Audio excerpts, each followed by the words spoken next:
In the beginning there was Jack, and Jack had a groove, and from this groove came the grooves of all grooves. And while one day viciously throwing down on his box, Jack boldly declared, "Let there be house," and house music was born. I never thought that my songs were going to start anything. It was just stuff I was just writing at home that I wanted to listen to.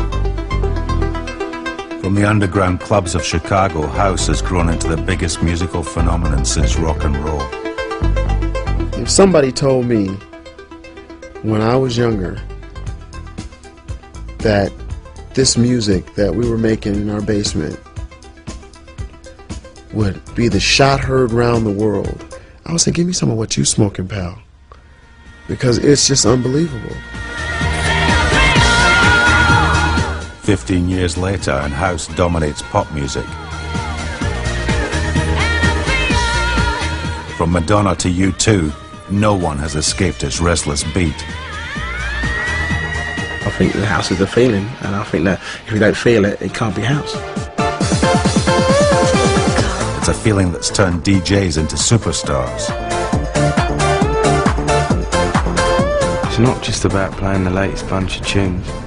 Never has been. And it's made nightclubs into global brands.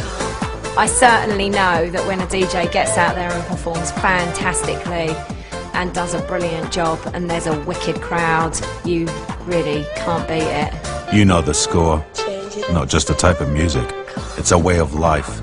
It's just a feeling in the clubs that you get from these drive-in tracks, these great tracks, great songs. And I just see all of these people enjoying this music that they don't really understand why it was even created. You know what I'm saying? They don't even understand the basis of what house is trying to do from the get. It ain't about popping either. It isn't. This is the story of the people who made house, the soundtrack to our lives. Anything that starts off underground is house to me.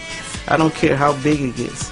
If it started out underground, then and it had that big club feel, then that's house. We stole everybody's music. I mean, that's how we created our sound. The way the Chicago guys did it, they just took like disco grooves and rehooked them up, you know what I mean?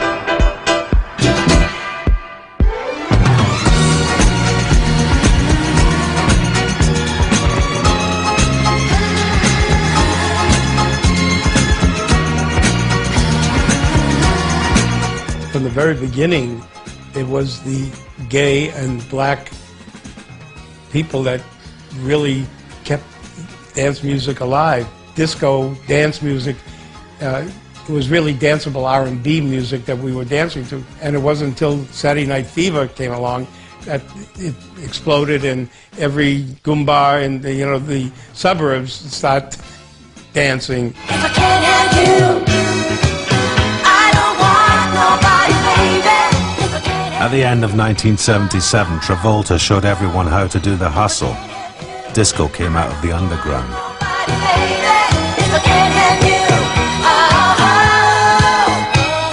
As the whole world caught Saturday Night Fever, Mel Cheren's partner, Michael Brody, had a vision of a new kind of nightclub. Michael and I said, if people can dance together, they can live together. And that's why it was so important to bring all kinds of people, black, white, straight, and gay, together with music. And one day, Michael called me and said, Mel, I found the guy that's going to make it happen for me. And he was talking about Larry Levan. This is 84 King Street, Paradise Garage. Larry was the talent. Larry was the music. Larry was the imagination. Larry was the spunk. Not to just, polish up Larry, but the truth of it is the truth. Larry was everything. Opened in January 1978, the Paradise Garage had the biggest dance floor and the best sound system in New York. But it was resident DJ Larry Levan who made the garage legendary. Sometimes you get a thing from me, and you want my company. Yes, you do, baby. He played music sometimes that was so intensive, music that made you get down, made your body go down. He'd say, see that crowd over there? Watch what happens when I put this record on. It's like Snake Charmer. He made you go like this, he made you go like that. He wasn't great at mixing. He could if he wanted to. That wasn't his thing. He knew how to play a song. He wouldn't just play one sound or one style, dropping disco, various different rhythms. That whole night you went in, you just came back singing songs, and you went home just thinking about what happened last night. Such an exciting time and place. New York was the heart, and that's what attracted me to New York. I had to go because I was so into the music. You gotta push it to me, baby. Push it to me, baby. You gotta start it to me, honey. If you want my money, if you want my money, you gotta make it good as honey. He's technically a genius. The actual bass speakers were named after Larry. They were called the Van Horn. You know, he controlled everybody. That was his job. He would shut the music and go down, get a ladder, and clean the mirror ball if he didn't think it was clean enough. And out of nowhere, boom! Blast the music. Everybody, oh! Come on, you can get it, anytime. Tonight is fine. I got my mind on you. Come on, you can get it, anytime. Tonight is fine. First time I went, I was 17 years old, and I was like, my God, never seen a place like this before. When you first went into it, it was like entering Dante's Inferno. They spiked the punch, okay, and they would tell you that they were going to spike it that particular night. So that meant the whole crowd was just all on acid. You know, and next thing you know, you're just like so tasty, and then somebody handing you a popper, and you're doing the popper, you know, and everybody high on Quaaludes. The deepest corners of the club, all right, you have people engaging in sex, you know?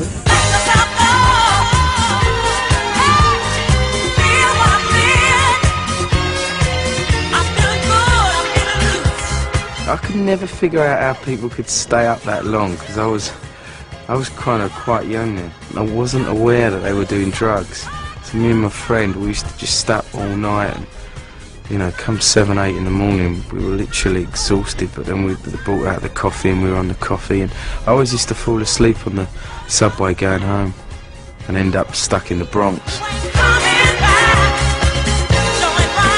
A tastemaker of resolute individuality, Larry was an inspiration to a generation of DJs.